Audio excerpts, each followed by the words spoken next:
BJP সদস্যকে ওনারা ফৌজদারি মামলা সরে দিয়েছেন এবং বিশ্ববিদ্যালয়কে সরে দিয়েছেন এবং সামাজিক করে সরে দিয়েছেন, কিন্তু সামাজিক করে সরে দিয়েছেন।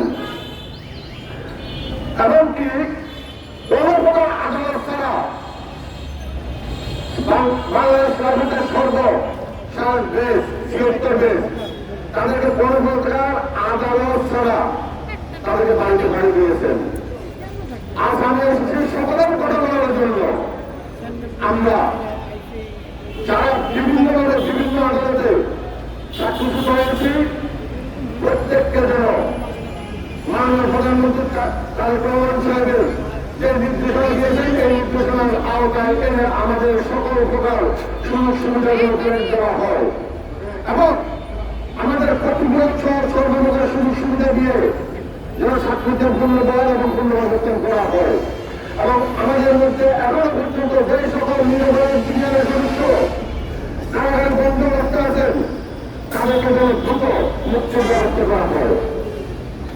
প্রিয় উপস্থিতি, গতকালকে আপনারা বিভিন্ন সংবাদে দেখেছেন তৎকালীন সরকারের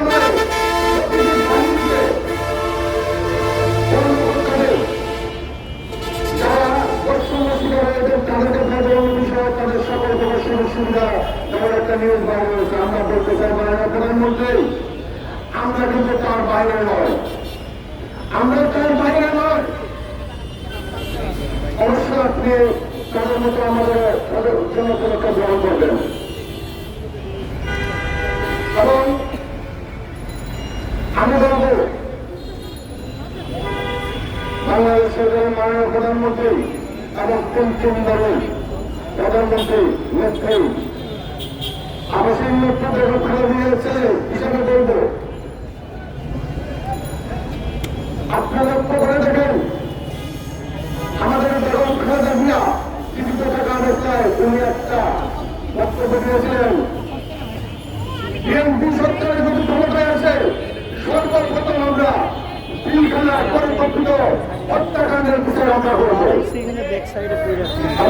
প্রধানমন্ত্রী আপনি একটি বক্তব্য দিয়েছেন পিলখানার পরিকল্পিত হত্যাকাণ্ডের বিচার আপনারা যদি ক্ষমতায় আসে সর্বপ্রথম আপনারা এর বিচার করবেন। আমরা বলতে চাই আপনাদের মোতাবেক আপনারা দ্রুত পিলখানার পরিকল্পিত হত্যাকাণ্ডের বিচার করুন এবং কোন প্রকারের যেন প্রকৃত কিনা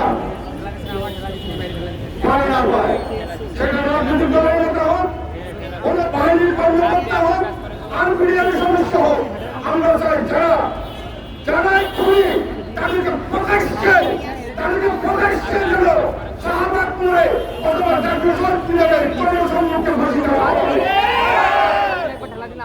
প্রধানমন্ত্রী আমরা বলবেন আমরা নিরপরাধ, আমরা বৈষম্য শিকার, প্রতিশোধের দুয়ারে পিলখানাতে তৎকালীন সরকারের সহ কিছু কর্মকর্তার নির্মূলে পরিকল্পিত হত্যাকাণ্ড ঘটেছিল, যার সম্পূর্ণ সরকারের স্বাধীন তদন্ত কমিশনের রিপোর্ট এসেছে। এই হত্যাকাণ্ডের 10 থেকে 12 জন বিডিআরের সদস্য এবং বাইরের একটি রাষ্ট্র এবং বিডিআরের কর্মরত কিছু অফিসার বা বিডিআরের বাইরে কর্মরত কিছু অফিসার তাদের সূক্ষ্ম পরিকল্পনায় হত্যাকাণ্ড ঘটেছে। অর্থাৎ আমরা বলতে চাই আজ কেন শুধু বিডিআর সদস্যদের বিচার করা হলো আর বাকি যাদের তদন্ত নাম বাইরে তাদের বিচার করলেন না কেন? মাননীয় প্রধানমন্ত্রী, আমরা আরো বলতে চাই রহমান সাহেবের স্বাধীন তদন্ত কমিশনের যে রিপোর্ট বাইরে হয়েছিল ওই রিপোর্ট এখনো পর্যন্ত বাংলাদেশের জনগণ দেখতে পায়নি এবং ওই রিপোর্ট এখনো পর্যন্ত আলোর মুখ দেখতে পায়নি। অতি দ্রুত এই রিপোর্ট জনসম্মুখে প্রকাশ করতে হবে। এখানে কে অপরাধী কে নিরপরাধ ওদের জনগণের বেছে নেবে।